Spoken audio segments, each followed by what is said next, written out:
तो सभी साथियों, एग्ज़ाम डे के यूट्यूब चैनल में आप सभी का स्वागत है। हमने पिछली वीडियो में क्लास 6 की ज्योग्राफी की एनसीईआरटी कंप्लीट की थी।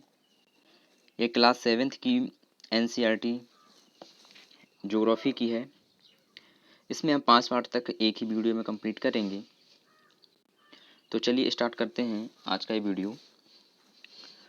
इसमें पहला चैप्टर है जो है कि पर्यावरण से संबंधित है, तो इसको रीड करेंगे, साथ में जहाँ समझने लायक होगा वहाँ समझने का भी प्रयत्न करेंगे। ठीक है। लंबी छुट्टियों के बाद जब रवि स्कूल जा रहा था, यानी कि ये एनसीईआरटी वाले जो बुक छपती हैं तो पहले ये भूमिका बनाते हैं। ठीक है, तो ये भूमिका यहाँ से दिया हुआ है। ठीक है, तो हम यहाँ से पढ़ते हैं। ठीक है, पर्यावरण हमारे जीवन का मूल आधार है।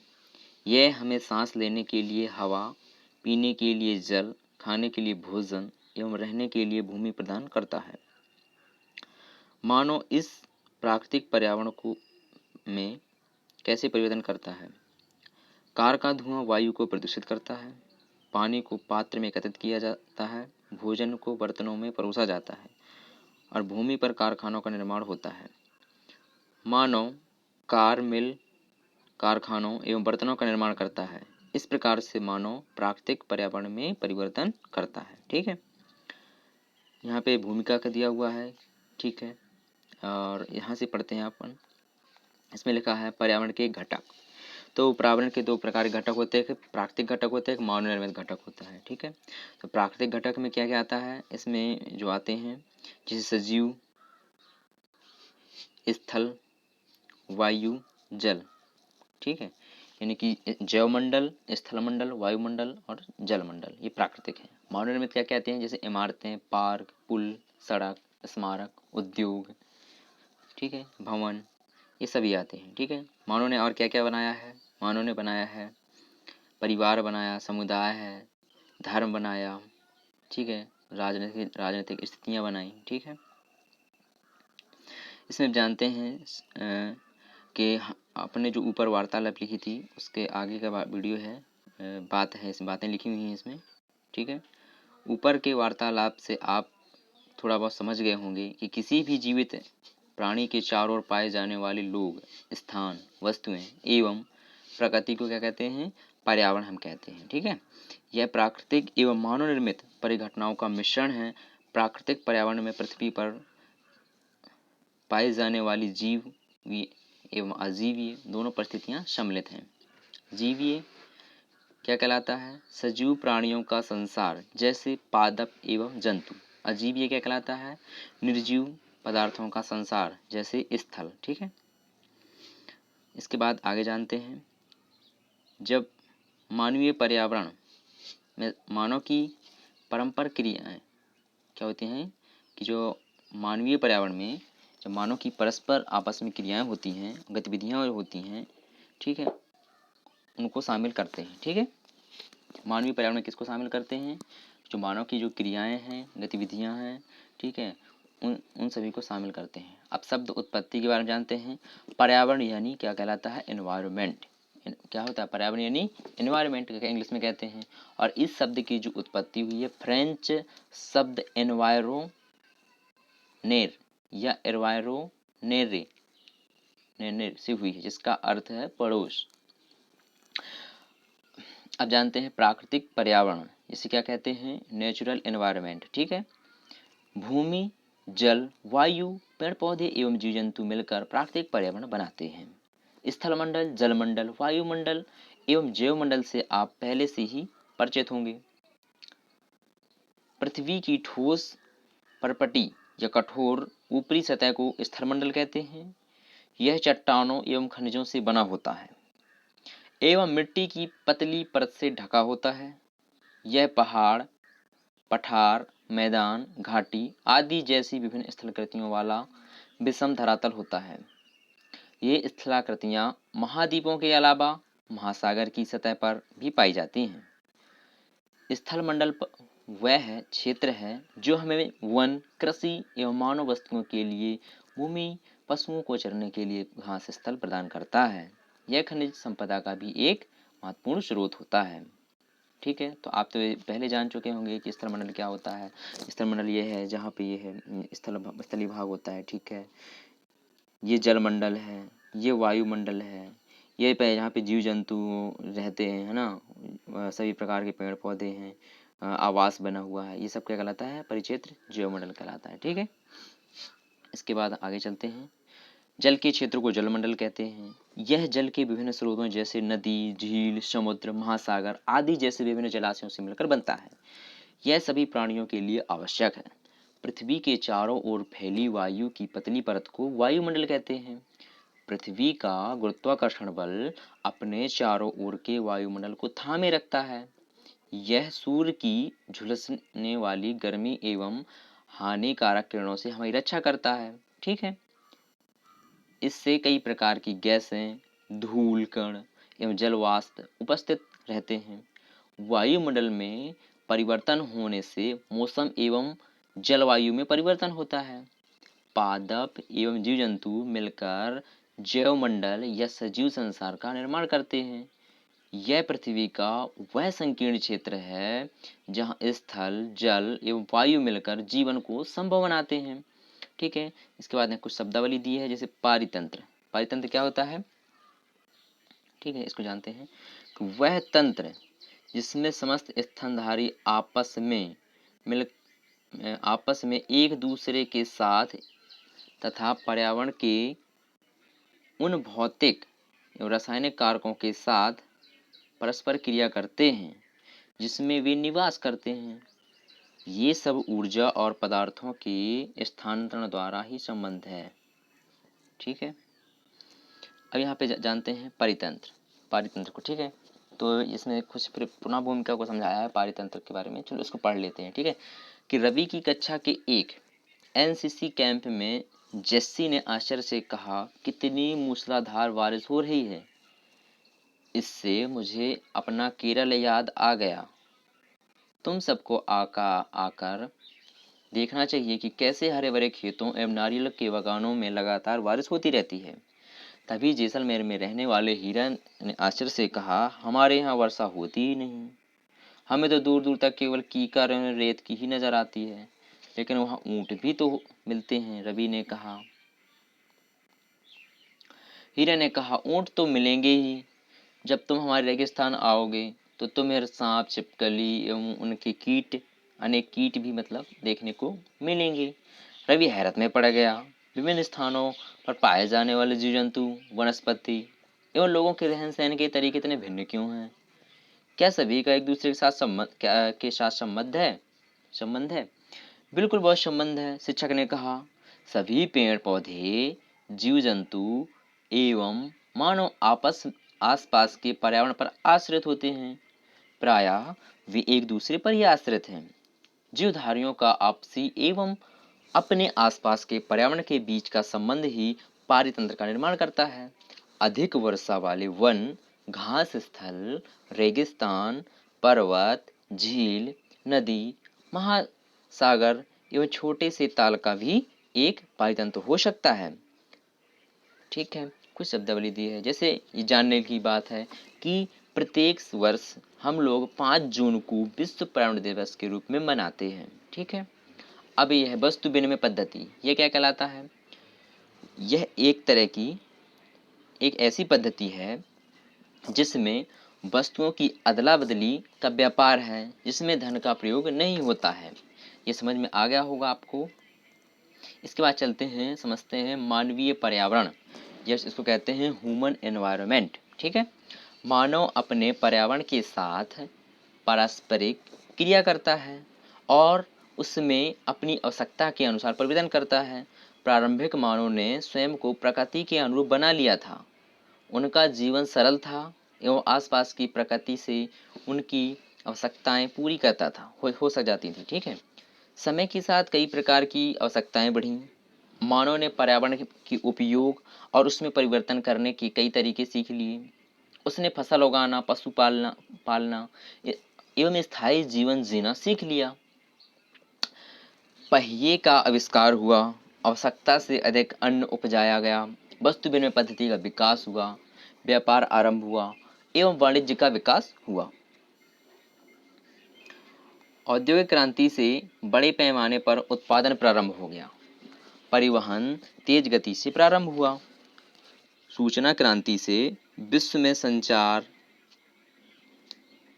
सहज और द्रुत हो गया।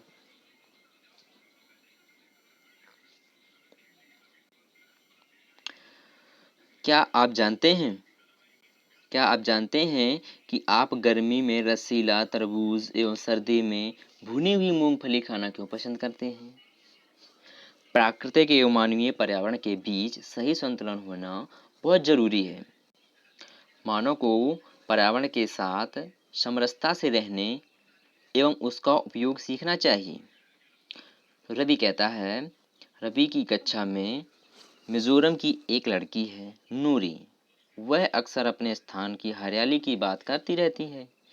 खेल का मैदान नष्ट होने के कारण रवि की उदासी देखकर नूरी ने उसे आने वाली छुट्टियों में अपने घर मिजोरम आने को कहा। रवि के शिक्षक ने सभी बच्चों से कहा कि छुट्टियों में वे जिन स्थानों पर जाएंगे वहाँ के भूदृश्य, घरों एवं लोगों के क्रियाकलापों पर आपको काम करना है। ठीक है, इस तरह से हमारा क्वेश्चन पार्ट 1 खत्म होता है, जिसमें कुछ छोटे छोटे क्वेश्चंस हैं। ठीक है, तो आप इनको सर्च करिए, इनको लिखिएगा, पर एक बार वीडियो को पुनः देखिएगा, समझ में ना आया हो तो फिर से देखिएगा। इसमें परितंत्र को समझाया गया है। प्राकृतिक पर्यावरण से आप क्या समझते हैं, है ना? पर्यावरण के प्रमुख घटक कौन कौन से होते हैं, स्थल मंडल क्या है, जैवमंडल क्या है, जलमंडल क्या है। ठीक है, ये बहुविकल्पी प्रश्न है जिसमें प्राकृतिक परितंत्र नहीं है, इसमें कौन सा नहीं है। और इसमें लिखा है मानवीय पर्यावरण का घटक नहीं है। ये मतलब क्वेश्चन सभी दिया है, आप इसमें को देखिए, अच्छे समझिए और इनको सॉल्व करिए। ठीक है, इसके बाद अगला पार्ट है हमारी पृथ्वी के अंदर। अब हम पृथ्वी के अंदर चलने की बात करते हैं और पढ़ते हैं। ठीक है, तो हम देखते हैं हमारी पृथ्वी एक गतिशील ग्रह है। इसके अंदर एवं बाहर निरंतर परिवर्तन होता रहता है। क्या आपने कभी सोचा कि पृथ्वी के आंतरिक भाग में क्या है? पृथ्वी किन पदार्थों से बनी है? ठीक है, तो पृथ्वी के आंतरिक भाग के बारे में हम देखते हैं, जानते हैं। ठीक है, ये पृथ्वी का आंतरिक भाग का चित्र है। ठीक है, तो ये इसका ऊपरी भाग है। ठीक है, ये ऊपरी भाग है जिसे क्या कहते हैं, भूल पट्टी कहते हैं। बीच वाले भाग जो होता है उसको मेंटल कहा जाता है, और सबसे मध्य बिंदु यानी केंद्र बिंदु को क्या कहा जाता है, क्रोड कहा जाता है। ठीक है, तो इसको समझते हैं। ठीक है, पृथ्वी का आंतरिक भाग एक प्याज की तरह पृथ्वी भी एक के ऊपर एक सकेंद्री परतों से बनी है। ये अपने हम चित्र में देखा आपने। पृथ्वी की सतह की सबसे ऊपरी परत को परपटी कहते हैं। क्या कहते हैं? परपटी कहते हैं। क्वेश्चन आगे पूछा जा सकता है कि परपटी क्या है। यह सबसे पतली परत होती है। ठीक है, जिसकी मोटाई 35 किलोमीटर एवं समुद्री सतह में केवल 5 किलोमीटर तक होती है। ये पूछ सकता है कि परपटी की मोटाई कितनी होती है। ठीक है, महाद्वीपीय संहति मुख्य रूप से सिलिका एवं एल्यूमिनियम की बनी होती है। यानी कि पूछ सकता है कि भूपर्पटी किसकी बनी होती है, तो इसको किसकी बनी होती है? सिलिका। इसको यहाँ से याद कर लीजिए, सिलिका, सियाल, है ना? यानी कि सिलिका और एल्यूमिनियम दोनों से मिलकर बनी होती है। ठीक है, इसे सियाल कहते हैं। यह सिलिका और एल यानी एल्यूमिनियम से बना होता है। ठीक है, महासागर की परपटी मुख्यतः सिलिका एवं मैग्नीशिया की बनी होती है, इसे हम सीमें यानी कि सिलिका और मैग्नीशियम कहा जाता है। मतलब जो महासागर होते हैं उनकी जो परपटी होती है किसकी बनी होती है? सीमे की बनी होती है। ठीक है, परपटी के ठीक नीचे मेंटल होता है जो 2900 किलोमीटर की गहराई में तक फैला होता है। कितनी? 2900 किलोमीटर। ठीक है, 2900 किलोमीटर की गहराई तक फैला होता है। इसकी आंतरिक परत को क्या कहते हैं? क्रोड कहते हैं। ठीक है, अब यहाँ पे कॉर्नर में दिया है जानकारी, उसको पढ़ लेते हैं। विश्व की सबसे गहरी खान दक्षिण अफ्रीका में स्थित है तथा इसकी गहराई लगभग 4 किलोमीटर है। तेल की खोज में इंजीनियर 6 किलोमीटर गहराई तक खोद चुके हैं। पृथ्वी के केंद्र तक पहुंचने के लिए आपको समुद्र की सतह पर 6000 किलोमीटर तक खोदना होगा, जो कि बिल्कुल असंभव है। ठीक है, आगे पढ़ते हैं। पृथ्वी के आयतन का केवल 1% हिस्सा ही भूप्रपटी है, यानी पृथ्वी का केवल 1% ही भूप्रपटी है। 84% क्या है? मेंटल है। ठीक है, और क्रोड की त्रिज्या है, यानी कि क्रोड की यदि पृथ्वी की बात करें, त्रिज्या जैसे इंग्लिश में रेडियस कहते हैं, त्रिज्या कितनी है, यहाँ से यहाँ तक की दूरी कितनी है? ये है 6371 किलोमीटर। ठीक है, 6371 किलोमीटर है। ठीक है, इसके बाद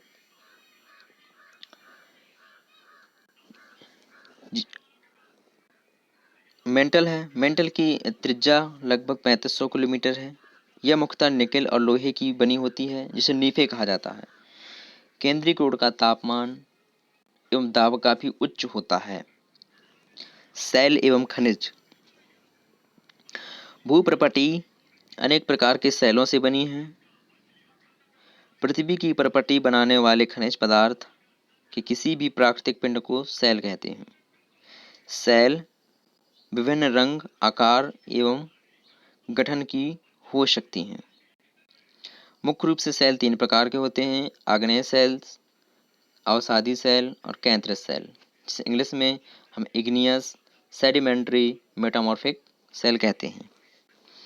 द्रवित मैग्मा ठंडा होकर ठोस हो जाता है। इस प्रकार बने सेल को अग्नेय सेल कहते हैं। इसे प्राथमिक सेल भी कहा जाता है। अग्नेय सेल 2 प्रकार की होती हैं: अंतर्वेदी सेल और बहिर्वेदी सेल। ठीक है, क्या आप ज्वालामुखी से निकलने वाले लावा की कल्पना कर सकते हैं? वास्तव में आग की तरह लाल द्रवित मैग्मा ही लावा है। पृथ्वी के आंतरिक भाग से निकलकर सतह पर आता है। जब द्रवित लावा पृथ्वी की सतह पर आता है, यह तेजी से ठंडा होकर ठोस हो जाता है। परपटी पर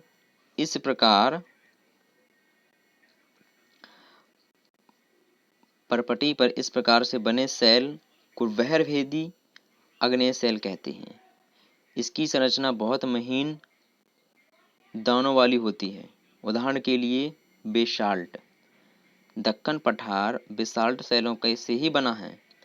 द्रवित मैग्मा कभी कभी भूप्रपटी के अंदर गहराई में ही ठंडा हो जाता है। इस प्रकार बने ठोस सेलों को अंतर्वेदी अग्नेय सेल कहते हैं। धीरे धीरे ठंडा होने के कारण बड़े दानों का रूप ले लेते हैं। ग्रेनाइट ऐसे ही सेल का एक उदाहरण है। लेई मसालों तथा दानों का चूर्ण बनाने के लिए जिन अपघर्षण पदार्थों का उपयोग होता है, वे ही ग्रेनाइट के बने होते हैं। सेल लुढ़क कर, चटक कर, एक दूसरे से टकराकर छोटे छोटे टुकड़ों में टूट जाती है। इन छोटे कणों को अवसादी ही कहते हैं या अवसाद चट्टान कहते हैं। ठीक है, ये अवसाद हवा, जल आदि के द्वारा एक स्थान से दूसरे स्थान पर पहुंचकर जमा कर दिए जाते हैं। ये आद्रण अवसाद दबकर एवं कठोर होकर सेल की परत बनाते हैं। इस प्रकार की परतों को अवसादी सेल कहते हैं। उदाहरण के लिए बलुआ पत्थर रेत के दानों से बनता है। बलुआ पत्थर कैसे बनता है? रेत के दानों से बनता है। इन सेलों में पौधों, जानवरों एवं सूक्ष्म जीवाणुओं जो कभी इन सेलों पर रहे हैं, जीवाश्म भी हो सकता है। आग्नेय एवं अवसादी सेल उच्च ताप एवं दाब के कारण कैंथरस सेलों में परावर्तित हो जाती है। उदाहरण के लिए चिकनी मिट्टी स्लेट में एवं चूना पत्थर संगमरमर में परिवर्तित हो जाता है। चिकनी मिट्टी स्लेट बन जाती है और चूना पत्थर संगमरमर बन जाता है। अब ये जानते हैं, ये है इग्नियस। इग्नियस शब्द लैटिन भाषा का शब्द है जिसका अर्थ होता है अग्नि। सेडिमेंट्री जो कि सेडिमेंटम, ये भी लैटिन भाषा का शब्द है जिसका अर्थ होता है स्थिर। मेटामॉर्फिक ये भी ग्रीक भाषा का शब्द है जिसे मेटामोरफोस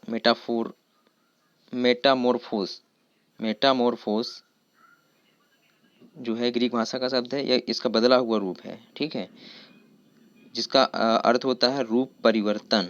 ठीक है, इसका अर्थ होता है रूप परिवर्तन। इसके बाद चलते हैं जीवाश्म क्या होता है।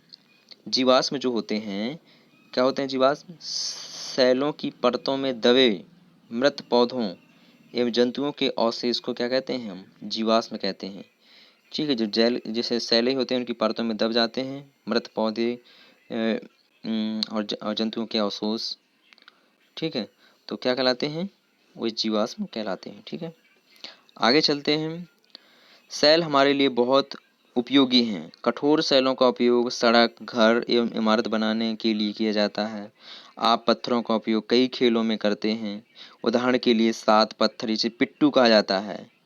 ठीक है, इसके बाद आता है चिबट्टी यानी किट, ये स्टापू कहते हैं। 5 पत्थर ये गिट्टी कहते हैं। आपने दादा दादी पड़ोसियों को इसके पूरे बारे में जानकारी आप एकत्रित कर सकते हैं।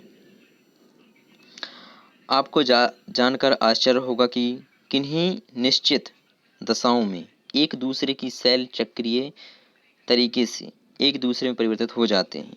एक सेल से दूसरे सेल में परिवर्तन होने की प्रक्रिया को ही सेल चक्र कहा जाता है। द्रवित मैग्मा जब ठंडा होकर ठोस अग्नेय सेल बन जाता है ना, तो ये अग्नेय सेल छोटे छोटे टुकड़ों में टूटकर एक स्थान से दूसरे स्थान पर स्थानांतरित होकर अवसादी सेलों का निर्माण करते हैं। ठीक है, ताप एवं दाब के कारण ये अग्नेय एवं अवसादी सेल केंद्रित सेल में बदल जाते हैं। अत्यधिक ताप एवं दाब के कारण केंद्रित सेल पुनः पिघलकर द्रवित मैग्मा बन जाती है। यह द्रवित मैग्मा पुनः ठंडा होकर अग्नेय सेल में परिवर्तित हो जाता है। यहाँ पे डायग्राम दिया हुआ है, इसको समझते हैं। ठीक है, ये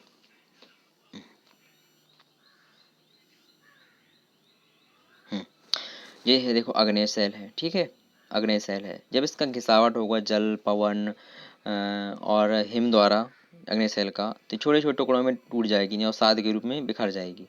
जब यह अवसाद विभिन्न प्रकार के ताप और दाब के कारण कहीं एकत्रित होंगे तो ये बन जाएगी अवसादी सेल। ठीक है, अवसादी सेल बन जाएगी। और अवसादी सेल यदि नीचे पहुंच जाती है ना, यानी अवसादी सेल, अब अग्नेय अवसादी सेल कैसे बन जाती है? केंद्रित चट्टान के रूप में। और केंद्रित चट्टान पुनः जब नीचे चली जाती है, केंद्रित सेलें जो होती हैं धरती की जमीन के नीचे चली जाती है, तो पुनः मैग्मा बन जाती हैं। मैग्मा का फिर उद्गार होता है, तो फिर अग्नेय सेल बन जाता है। मतलब इस तरह से ये चक्र चलता रहता है। तो ये क्या कहलाता है? सेल चक्र से कहते हैं। ठीक है, ये ऐसा भी होता है कि अवसादी से चट्टान एकत्रित हुई है, ये पुनः आपको इसमें अवसाद में मिल जाती है। और ऐसा भी होता है कि विभिन्न प्रकार के यदि टेम्परेचर हो जाता है, ताप या दाब हो जाता है, तो अग्नेय सेल सीधा केंद्रित सेल में भी परिवर्तित हो जाती है, या फिर अग्नेय सेल पुनः मैग्मा में बदल जाती है। मतलब इस तरह का ये किसी भी चक्र में शुरू हो सकता है, यानी ऐसा भी ये चक्र ऐसा भी हो सकता है। ठीक है, यानी कि चक्र किसी भी प्रकार का हो सकता है, इसमें एंटी वाइज या फिर क्लॉकवाइज। ठीक है, इसके बाद आगे चलते हैं, आगे जानते हैं। इसके बाद ये चैप्टर खत्म हो जाता है। ठीक है, सेल विभिन्न खनिजों की बनी होती हैं। खनिज प्राकृतिक रूप में पाए जाने वाले पदार्थ हैं जिनका निश्चित भौतिक गुणधर्म एवं निश्चित रासायनिक मिश्रण होता है। खनिज मानव जाति के लिए बहुत महत्वपूर्ण हैं। कुछ का उपयोग ईंधन की तरह होता है, जैसे कोयला, प्राकृतिक गैस एवं पेट्रोलियम। इनका उपयोग उद्योगों, औषधि एवं उर्वरक के में भी होता है, जैसे लोहा, एल्यूमिनियम, सोना, यूरेनियम आदि। ठीक है,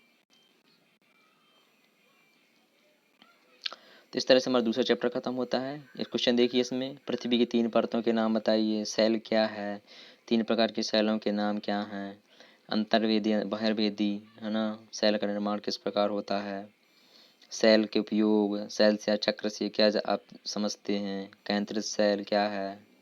ठीक है, ये बहुविकल्पी क्वेश्चन हो गया, मिलान चिन्ह हो गया, सही जोड़ियाँ हो गई। इसके बाद कारण बताइए। ठीक है, इस तरह से हमारा 2 पार्ट खत्म हो जाता है।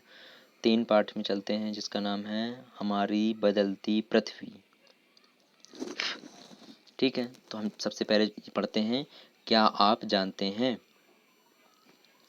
एक रंगीन कागज की छोटी सी गोली लीजिए, इसे जल में के आधे भरे बीकर में रख दीजिए।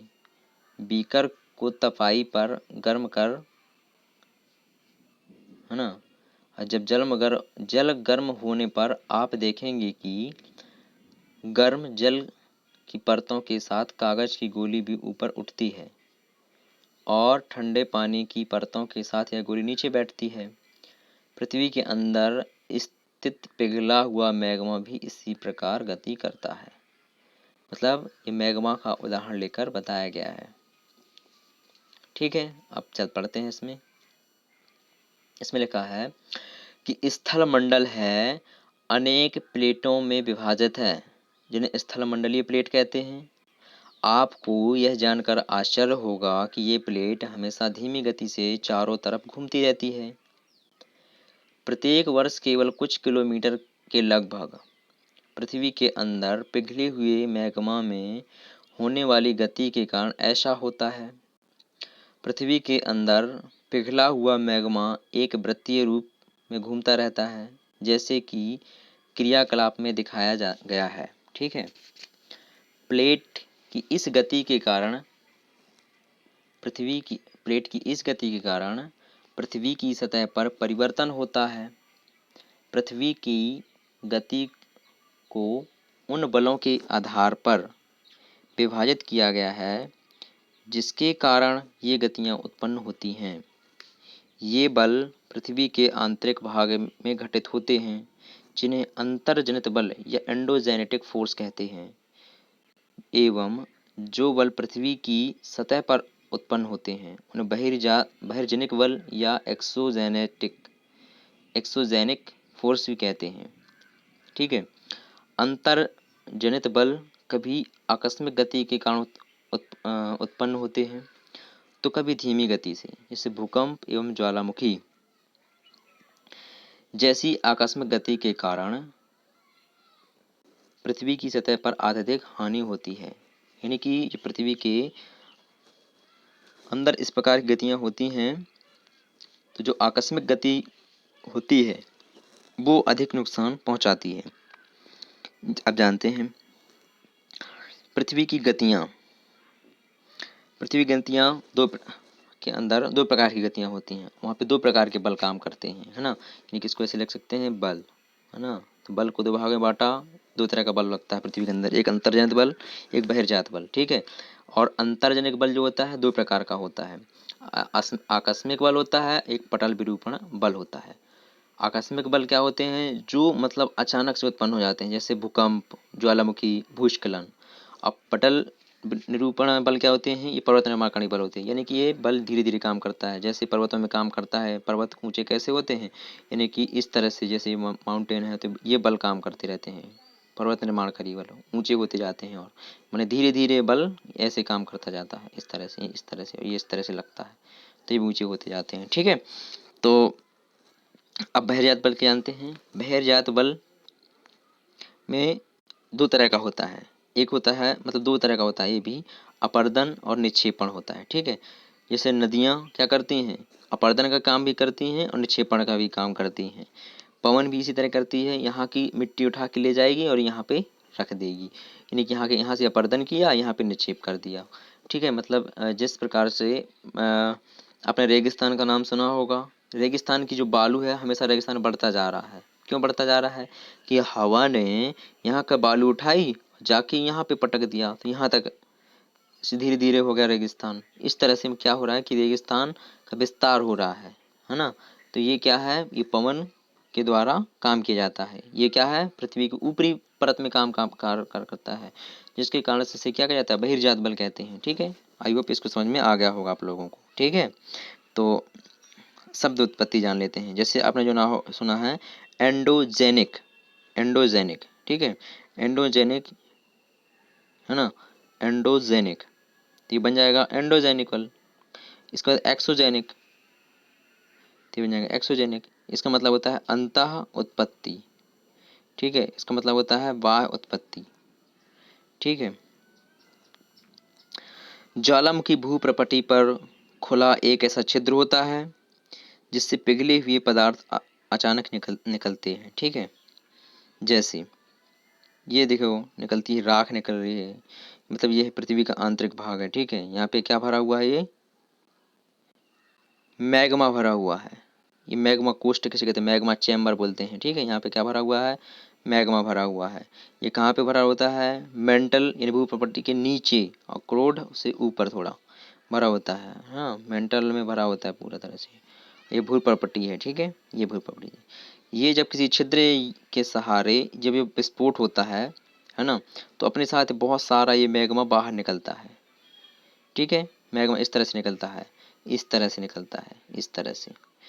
तो यह होता है जैसे किसी पर्वत के सहारे इसका उत्खनन हुआ, उद्गार हुआ। ठीक है, तो इसका ऊपरी हिस्सा यहाँ से उड़ जाता है, पहाड़ के ऊपर से उड़ जाता है, तो इसे हम कहते हैं क्रेटर। जब बरसात में इस क्रेटर में पानी भर जाता है तो इसे क्रेटर झील कहते हैं। और जब उद्गार होता है तो अपने साथ राख, गैसेस तथा विभिन्न प्रकार के पत्थर से निकलते हैं। ठीक है, और जब ये मैग्मा बाहर आकर ठंडा हो जाता है तो उसे क्या कहते हैं, उसे लावा कहते हैं।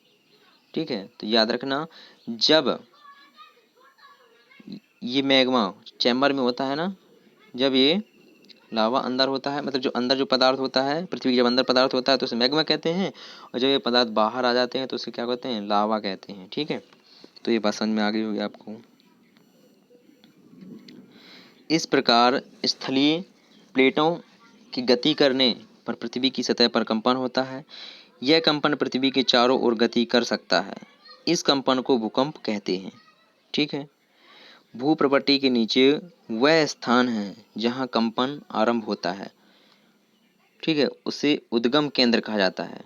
ठीक है, उद्गम केंद्र के भू सतह पर उसके निकटतम स्थान को अभिकेंद्र कहते हैं।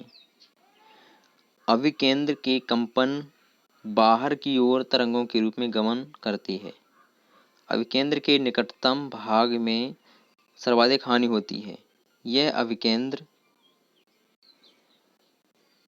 से दूरी बढ़ने के साथ भूकंप की तीव्रता धीरे धीरे कम होती जाती है। चलो इसको समझाने की कोशिश करते हैं। अच्छा, चित्र में बताया हुआ है। ठीक है, ये है, इसमें समझाते हैं आपको। ठीक है, जैसे देखिए, ये कहलाता है भूकंप जहाँ से उत्पन्न हुआ है, यानी इसको बोलते हैं उद्गम केंद्र। उद्गम केंद्र, ठीक है, यहाँ से भूकंप की उत्पत्ति होती है ना। और फिर ये क्या होता है कि ये जैसे ये अपना पृथ्वी के अंदर ये नीचे वाला भाग है। ठीक है, नीचे वाला भाग है पृथ्वी के नीचे, और ये ऊपरी भाग, ये कहलाती है भूपर्पटी है। ठीक है, ये भूपर्पटी है। ठीक है, अब यहाँ से जैसी तरंगें बढ़ती हैं तो यहाँ से जिस स्थान की दूरी क्या होगी, न्यूनतम होगी। ये जैसे ये स्थान बहुत इसके पास में होगा, नज़दीक होगा, यहाँ की दूरी बहुत कम है, तो ये कहलाता है अभिकेंद्र। ठीक है, क्या कहलाता है, अभिकेंद्र कहलाता है। अब यहाँ से उत्पन्न होने के बाद ये तरंगों के रूप में, यानी कि तरंग रूप में कैसे, कि जैसे आप तालाब में पत्थर डालते हैं इस तरह से, तो वो तरंगें किस प्रकार से आगे बढ़ती जाती हैं, इस तरह से किनारे में जाके समाप्त हो जाती हैं। उसी प्रकार से भूकंप की भी तरंगें उत्पन्न होती हैं, इस तरह से, इस तरह से। मतलब यहाँ पे जो भूकंप उत्पन्न होगा, केंद्र बिंदु होगा जहाँ पे अभिकेंद्र होगा, वहाँ पर इसकी स्पीड बहुत तेज होगी और यहाँ पे वह बहुत अधिक विनाश करेगा। ठीक है, यानी कि यहाँ पर विनाश मतलब यहाँ पे कि जन धन की हानि बहुत होगी। ठीक है, अब भूकंप तरंगों के बारे में जानते हैं। भूकंपीय तरंगें कितने प्रकार की होती हैं, 3 प्रकार की होती हैं, जिसे पी तरंगें, एस तरंगें और एल तरंगें। ठीक है, पी यानी कि इसको प्राइमरी बोलते हैं। ठीक है, एस यानी सेकेंडरी, इसको एल एल यानी बोलते हैं इसको इसको देखिएगा क्या बोलते हैं, एल यानी देखिएगा, ठीक है। इसको मुझको याद नहीं आ रहा है, आप इसको कंफर्म करिएगा क्या बोलते हैं, ठीक है।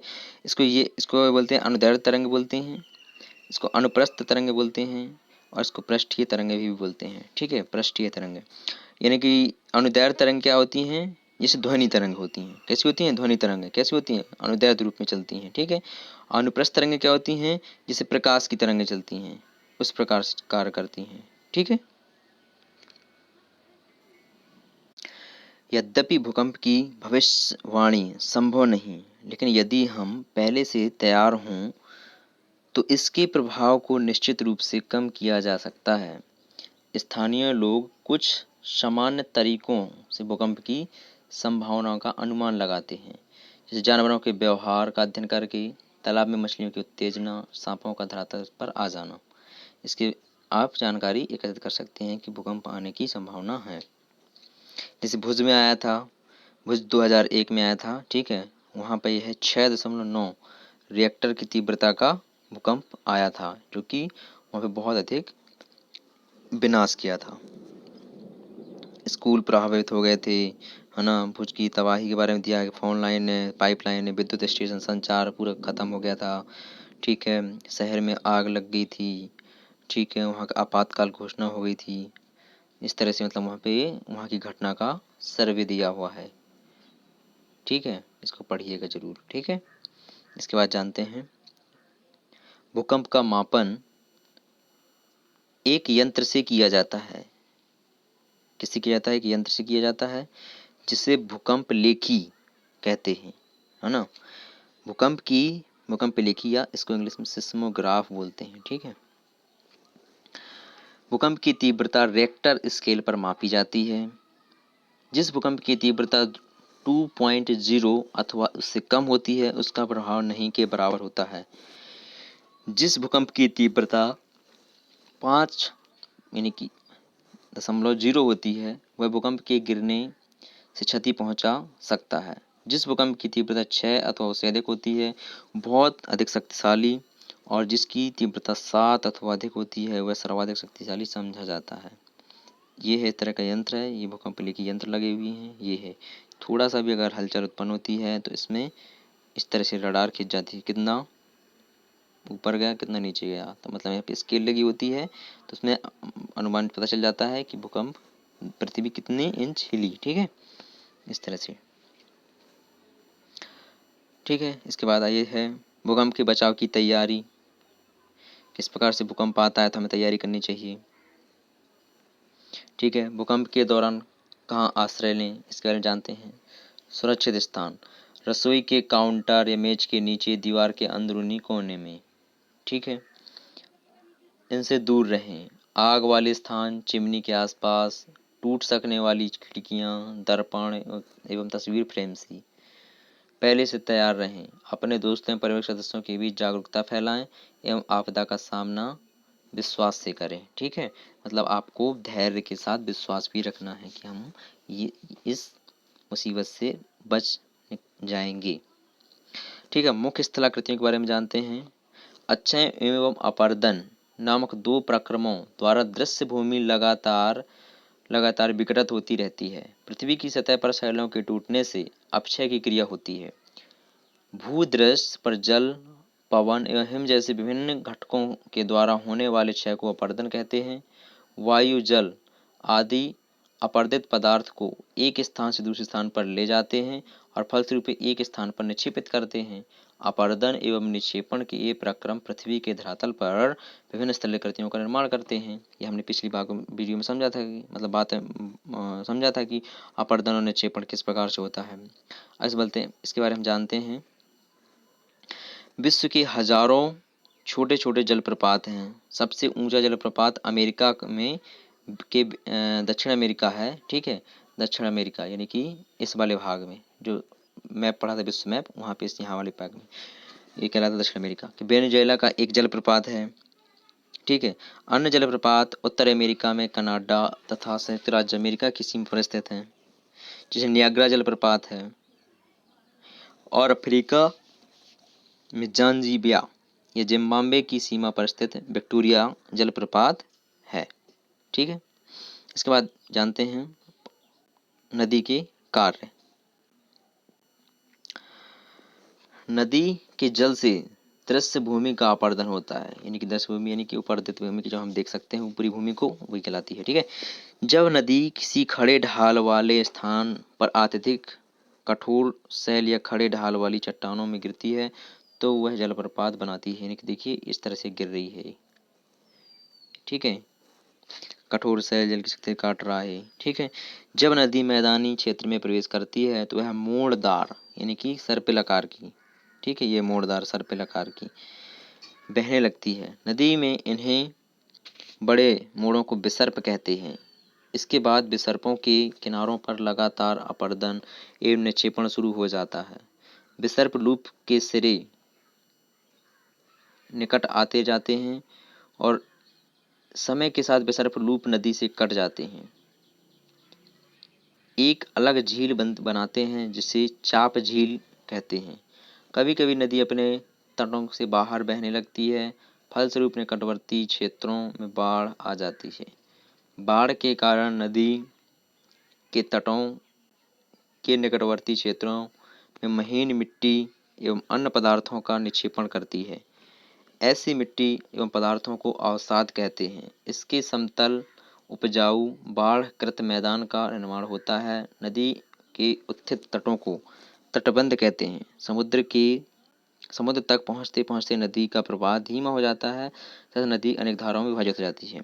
ठीक है, इसको समझाते हैं आप। ठीक है, ये नदी है। ठीक है, जब यह मैदानों में प्रवेश करती है तो इस तरह का विसर्प का निर्माण करती है।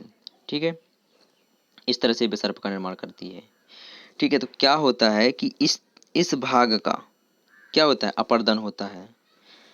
इस भाग में जब इस तरह से नदी बहती है तो इस तरह से अपर्दन होता है, इस तरह से अपर्दन होता है। ठीक है, और अपने साथ और इसके एक भाग दूसरे भाग पर निक्षेपण होता है। एक भाग को काटती है, दूसरे भाग पर निक्षेपण करती है। तो इस अपर्दन और निक्षेपण के से क्या होता है कि ये अपना मार्ग बदलती जाती है। ठीक है, जब कभी नदी मतलब इस तरह से कभी यहाँ से ऐसी बह रही थी, ठीक है, इस तरह से यहाँ से नदी बह रही थी तो यहाँ से यहाँ पे इस भाग का अपर्दित किया और यहाँ पे निक्षेपण किया। ठीक है, तो इस कारण से यहाँ से अपर्दित एक साइड निक्षेपण होने से ये जो इसका एक हिस्सा होता है वो कट जाता है। अब इसमें जब ये नदी बाढ़ का पानी अधिक हो जाता है यानी बरसात का पानी अधिक हो जाता है तो कभी कभी सीधे बहने लगती है, ये सीधा प्रवाह अपना कर लेती है इस तरह से। तो क्या होता है कि ये आसपास के क्षेत्र बाढ़ग्रस्त हो जाते हैं, मुख्य मार्ग को छोड़ देती है, तो इस कारण से यहाँ बाढ़ आ जाते हैं। ठीक है, ये नदी अपना कार्य करती है। आपको बात समझ में आ गई होगी। ठीक है, जिनको वितर्किका कहा जाता है, आपने पढ़ा था ना, अन्य धाराओं में विभाजित हो जाती है जिनको वितर्किका कहा जाता है। जब क्या होती है, नदी बहुत लंबी दूरी तय करती है तो कई भागें जब समुद्र में पहुंचते पहुंचते कई भागों में बढ़ जाती है। इसमें बहुत सी ब्रांचेज निकल आती हैं इस तरह से, जैसे ये देखिए चित्र में, इस तरह से इस साइड को बह जाती है, इस साइड फिर इस साइड से, मतलब छोटे छोटे जैसे चाकू जैसे का निर्माण कर देती है, डेल्टा जिसे बोलते हैं, है ना।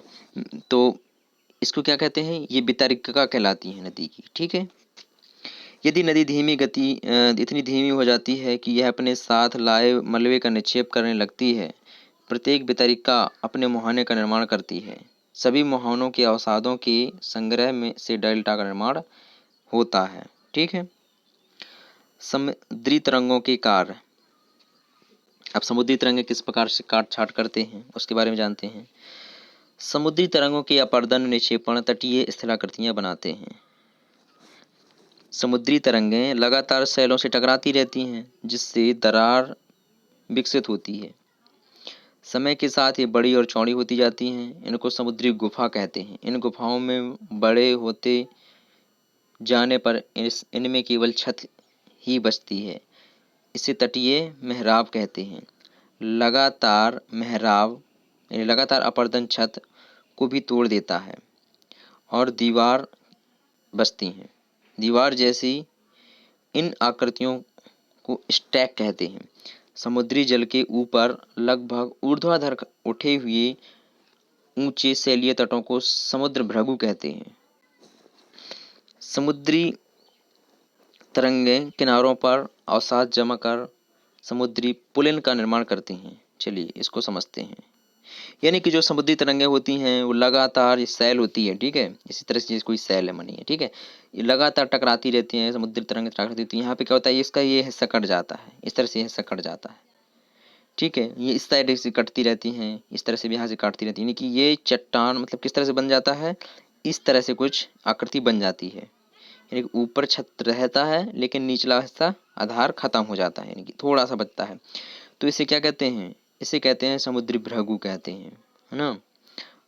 इस तरह से ये कभी कभी होता है कि ये सेल होती है वहाँ पे, यहाँ पे इस इतना जैसे कमजोर हुआ इतना भाग, तो यहाँ पे समुद्री गुफा का निर्माण हो जाता है। देखिए यहाँ पे चित्र में देखिएगा, ठीक है, ठीक है, ये तटीय मेहराब बना हुआ है, यानी कि आर पार छेद हो जाता है, ठीक है, इस तरह से तो बन जाता है, मेहराब बन जाता है।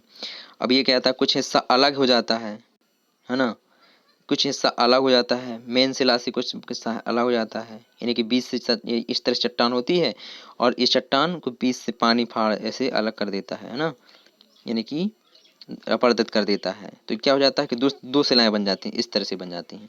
तो इसको क्या बोलते हैं, स्ट्रैक बोलते हैं। क्या बोलते हैं, स्टैक, क्या बोलते हैं, स्टैक, ठीक है, ये समझ में आ गया होगा। अब हिमनद के कार्य पढ़ते हैं, ठीक है। हिमनद अपना सॉरी हिमनद हिमनद अथवा हिमानी बर्फ की नदियाँ होती हैं। हिमनद अथवा हिमानी बर्फ की नदियाँ होती हैं।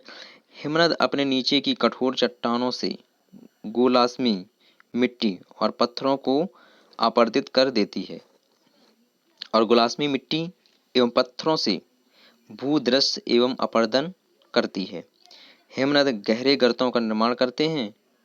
पर्वतीय क्षेत्र में बर्फ पिघलने से उन गर्तों में जल भर जाता है और वे सुंदर झील बन जाते हैं। हिमनद के द्वारा लाए गए पदार्थ जैसे छोटे छोटे सैल, रेत एवं तलछट मिट्टी निक्षेपित होते हैं। ये निक्षेप हिमनद हिमोड़ का कार्य करते हैं। मतलब बर्फ, यानी कि जो बर्फ होती है, जब बर्फ खिसकती है ना, तो क्या होता है, तो वो आप रास्ते में जिस प्रकार की सैलें आती हैं, मिट्टी आती है, उनको अपरदित कर देती है और वहाँ पे गहरे खड्ड का निर्माण करती है, गहरे गड्ढे का निर्माण कर देती है, ठीक है। तो ये हिमनद से बनता है। तो ये हिमनद के कार्य हो गया। इसके बाद कहते हैं पवन के कार्य। पवन क्या करती है, क्या आपने कभी रेगिस्तान देखा है। चलो बालू के टिब्बे हैं, अपन लोग चित्र में देखते हैं, ये टिब्बे हैं, ये हैं। अब पवन यहाँ से, ये यहाँ पे देखिए गड्ढे हैं, कहीं पे टिब्बे हैं, गड्ढे हैं, टिब्बे हैं। कि पवन क्या करती है, इस क्षेत्र की जो रेत होती है उसको यहाँ से पर्दित करके यहाँ पर निक्षेपित कर देती है। तो ये गड्ढा है ना, यानी अपरदित स्थान और भी बड़ा होता जाता है और ये स्थान और ऊंचा होता जाता है। इस तरह से इनका निर्माण होता है। चलिए समझते हैं, देखते हैं क्या लिखा है इसमें। रेगिस्तान में पवन अपर्दन एवं निक्षेपण का प्रमुख कार्य है। रेगिस्तान में आप छत्रक के आकार के सेल देख सकते हैं, जिन्हें सामान्यतः छत्रक सेल कहते हैं। पवन सेल के ऊपरी भाग की अपेक्षा निचले भाग को आसानी से काटती है, इसलिए सैली, इसलिए जो जो सेल के आधार संकीर्ण एवं शीर्ष विस्तृत होते हैं। पवन चलने पर यह अपने साथ रेत को एक स्थान से दूसरे स्थान पर पहुंचाती है। जब पवन का बहाव रुकता है तो यह रेत गिरकर छोटी पहाड़ी बनाती है। इनको बालू टिब्बा कहते हैं। जब बालू टिब्बा कणमहीन एवं हल्के होते हैं तो वायु उनको उठाकर अत्यधिक दूरी तक ले जा सकती है। ये बालू कणमहीन एवं हल्के होते हैं तो वायु उनको उठाकर बहुत दूर तक ले जाती है और विस्तृत क्षेत्र में विस्तृत निक्षेपित हो जाते हैं, जिसे लोयस के मैदान कहते हैं या लोयस कहते हैं। यह चीन में विशाल लोयस निक्षेप पाए जाते हैं। मैंने इसके इसके पहले हमने बताया था कि लगातार रेगिस्तान का विस्तार हो रहा है, तो वही प्रक्रिया है कि रेगिस्तान के जो महीन कण होते हैं, यानी कि बालू के जो महीन कण होते हैं, उनको बहुत दूरी पर जाकर पवन निक्षेप करती है। तो रेगिस्तान यदि यहाँ पर था, तो यदि यहाँ पे निक्षेप किया, तो यहाँ पे धीरे धीरे निक्षेप करने के बाद रेगिस्तान का विस्तार यहाँ तक हो जाता है। ठीक है, यानी कि विस्तार करते हैं, ये वही संबंध क्वेश्चन है।